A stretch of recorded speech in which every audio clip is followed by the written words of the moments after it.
I've tried about 6 times now to tell you about Lexi. And every time I do, I end up on a tangent or I say something inappropriate and I have to start all over again. So, Lexi, part 12. Lexi was born to me in 94. I was a single parent. I was stationed at the time at the Mountain Home Air Force Base in Idaho. I really wanted a child. I did not want a partner. So it worked out really well for me. If I wanted to spend my entire paycheck on her, I had nobody to argue with. If I ended up eating peanut butter and jelly for a month because I found an amazing cute toy or outfit, then that's what I did.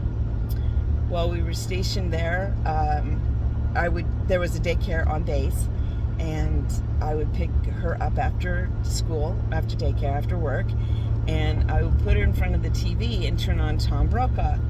And she would stop fussing and turn around and listen to Tom. He has such a great voice. I miss his style of newscasting, but nonetheless. So while I was getting my uniform off or getting the groceries put away or whatever I was doing, Tom Brokaw entertained Lexi for a while. Now, I named my child Alexander Michael because my child didn't have a voice. I gave them a name. Well, now that my child is an adult, they chose their own name. And she chose Alexis, which makes sense, and changed her middle name to Melody, which is beautiful. I would have preferred if she changed it to Marie, which is my aunt's name and everyone loved, but that wasn't my call. I wasn't invited. It wasn't my choice. It's her name, not mine. So anyway, I remember so little. It's just the two of us. Crawling, I'd put up the Christmas tree, so maybe 8 months, still crawling, and I was putting white little lights on the tree, and I had them kind of trailing behind me across the floor in a straight line-ish, and the baby crawls after him and puts this little light in her mouth, and her whole face glows. And I'm like, oh, that's not really cute, but let's take that out so you don't get electrocuted and die. But I was obsessed with photography. I still am, but I had a real camera. I took so many pictures of that poor baby. Wildlife! There's a piece of wildlife out there. A deer of some sort in a field all by itself. Hi, deer. Okay, I got distracted again. Sorry. That's my first deer on this trip. I've driven 1,518.2 miles, and that's my first deer. Anyway, when Lexi, for that first Christmas, we made our own wrapping paper, stripped her down to nothing, put body paint, finger paint on her, stepped in it, put her hands in it, put her butt in it, and she just kind of sat there, and I picked her up and moved her to different places or stood her up on different places on this really long sheet of butcher paper and let it dry, and then we used that as wrapping paper. I was so clever. I had time. It was just the two of us. Lexi has always been a strong, independent individual. When we put her in wrestling when she was in elementary school, she learned all the forms, did everything she was supposed to do, but wasn't an amazing wrestler until she got mad, and then she would get the pin. She did all of that for a while until we put her into a Greco-Roman style event, which she hadn't trained for. We didn't know anything about. We're like, what the heck? So she goes into the ring, and there's this kid who's muscular. I mean, we're talking 2nd, 3rd, 4th grade. And this kid was built, and he just picked her up like a rag doll and slammed her down. And that was pretty much the end of wrestling. In high school, she played trombone, 4 years of marching band. She can walk sideways, backwards, in step, play a tune, make eye contact with no one. She's amazing. And we thought for a while that she was going to go to college to learn how to be a music teacher or a teacher of some sort. Because I was a teacher, I thought maybe that would be a cool thing for her, but that didn't work out. She moved to Spokane a couple years ago so she could go to culinary college. And to the best of my knowledge, that hasn't come to fruition, although she is working in the industry. But that's okay. She married... Okay, so my kid, she had been married almost a full year before I got to actually really meet my daughter-in-law. We're sitting down at dinner in April for her birthday, and she's like, "Oh yeah, by the way, Mom, this is your daughter-in-law, Carol." I'm like, "Hi," thinking, they're gonna get married? No. So she showed me her driver's license and her insurance card that all said her last name was Ward. And I was like, okay, that's awesome. Well, April Fool's Day the year before, they had said, "We're married," and changed their status. But she didn't change her name and online. And we had no clue that that was for real because my kid's a jokester. Who knew? And then a little over, almost 2 years ago, it'll be 2 years the end of this month, she started hormones to transition male to female. And didn't tell us, didn't tell any of her family until she got her name changed from Alexander Michael to Alexis Melody. And posted her driver's license with all the pertinent details scratched out and said, "Long live the Queen," or something like that. And I was like, OMG, this is real. Okay, so I called her and tell me what this means. What's happening? And we've had a lot of conversations since. I've met with her in her home. She came down for a funeral. She's come down for holidays. And I absolutely love the person that she was and is. And I think that she and Carol are going to, they've been together 5, 6 years now, 7 years, I don't know. Time has no meaning anymore. But they've been together for long enough.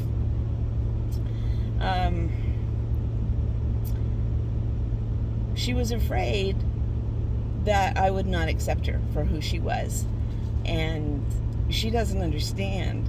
I always wanted a girl. I have sisters. My mom has sisters. My grandma had sisters. We give birth to girls. We just introduce men into the family through marriage or copulation.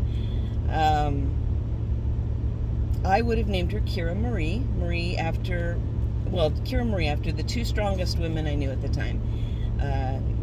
Nerys Kira was a Star Trek character, and Marie is my aunt's middle name, Donna Marie. And they were just strong, beautiful, amazing women, and that's what I would have named her. She reads and plays Dungeons and Dragons and listens to music and is involved in social change.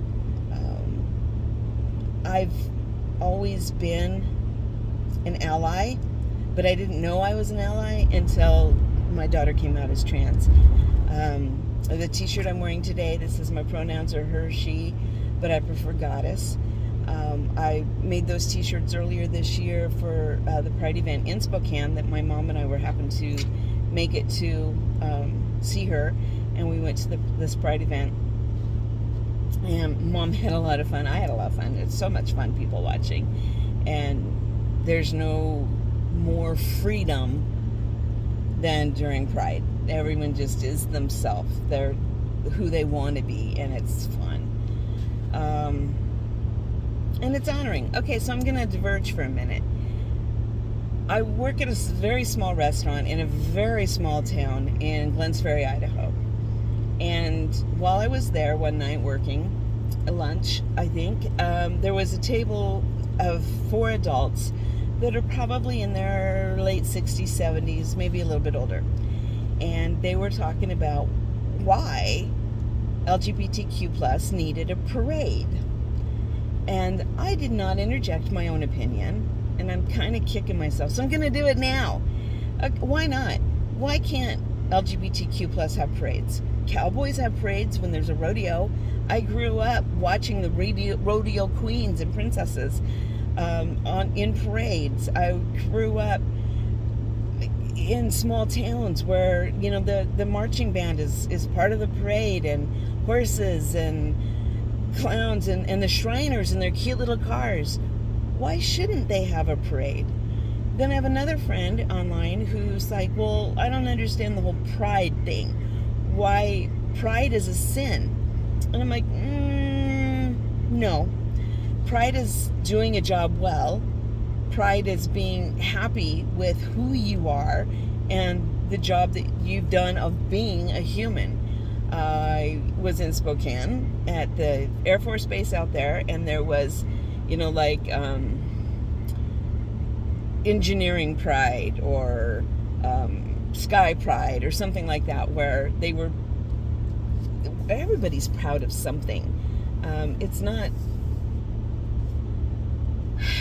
It's not meant in the way that it states in the Bible that pride is a sin, and it's not even a sin. It's one of those, oh shoot, I don't remember what it's called, but you know, like gluttony, pride, blah blah blah. I think those were made up by an author. Why not a parade? Who's it hurting? The Irish, and the whole world turns Irish in March. They get a parade every year. Roses are exploited for their beauty and put in a parade the first of every year, the Rose Bowl. Parades happen. They're to express happiness and explore creativity. I mean, how creative must one be to use only flower petals to create an entire float? Why not ride your bicycle with your rainbow flag on? Why not? I don't understand why that particular group of people were upset that pride parades were a thing. I don't know. So, I diverge. Back to my Lexi.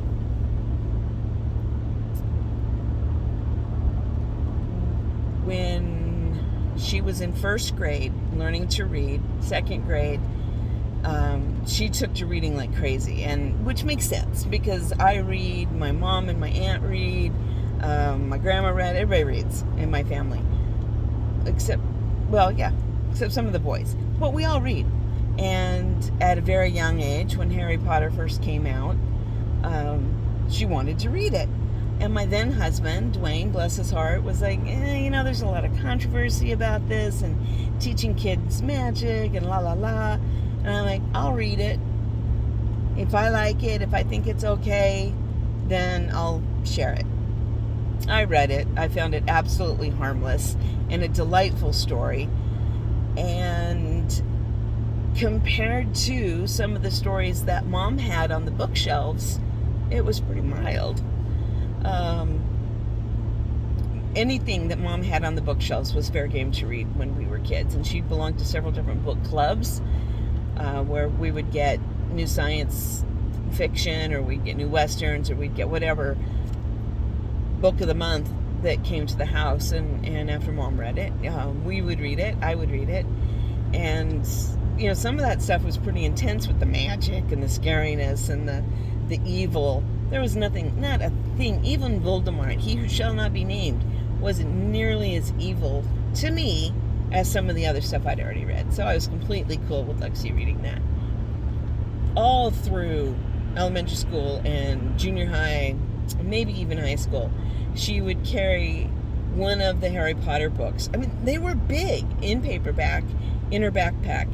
And these books were well loved and well read. And on reading days at school, they could go to school in their pajamas, and they were just going to read movies and have snacks and take their big comfy pillows and blankets or whatever and just lounge around and read. The child would take 4, 5, 6 books with her, and books with her on reading Fridays. It was amazing. I am so proud of her, and I just love that we can talk about literature. Now, once I found out that Lexi was transitioning, I felt kind of guilty that I had not realized this when she was younger. because if I had, we would have done Little House on the Prairie. We would have done maybe a couple of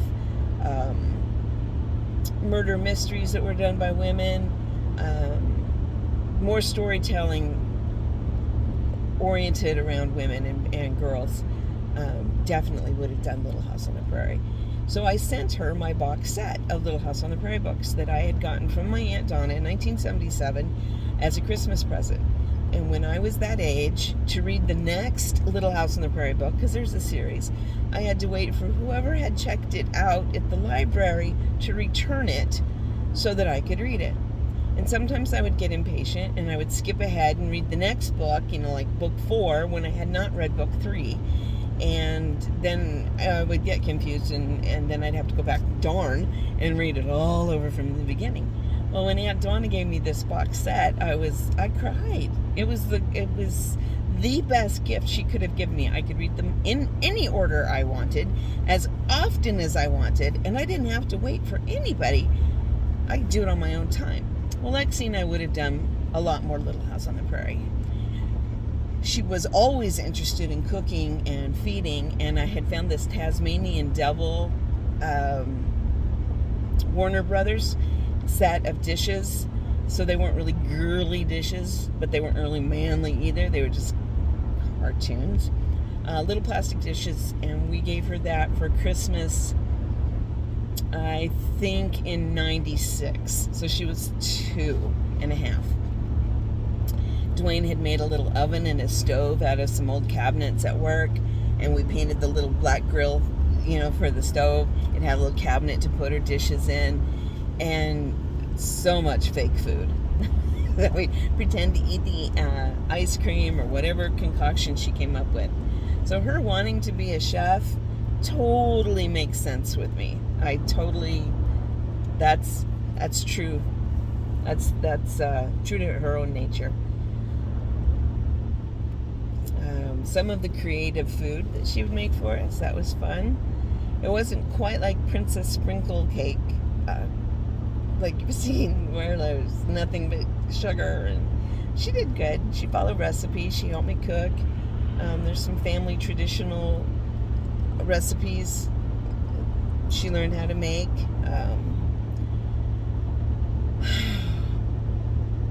If I had known then what I know now, we would have done things a little differently, and maybe she'd be more comfortable in her own skin. But I am so proud of who she is. I'm proud of her for finding her true identity and expressing it, and I wish her only peace and love. I know this world is crazy and scary and negative, especially against transgenders. And I don't really understand all the negativity, but I do know I love my kid. And she has beautiful strawberry blonde hair, which is appropriate. My mother's mom had red hair like Lucille Ball, and when she had a beard, there was some definitely deep red in that.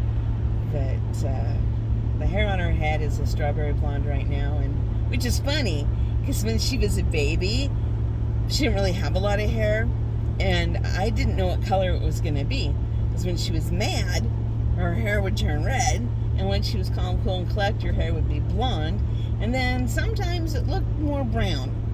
And through most of high school, I think it was like a dishwater blonde, and she was a towhead for a while. Oh my goodness. Yeah. Lexi and Carol. Maybe. I don't want to jinx anything, but maybe someday they'll make me a grandma before I die. Maybe.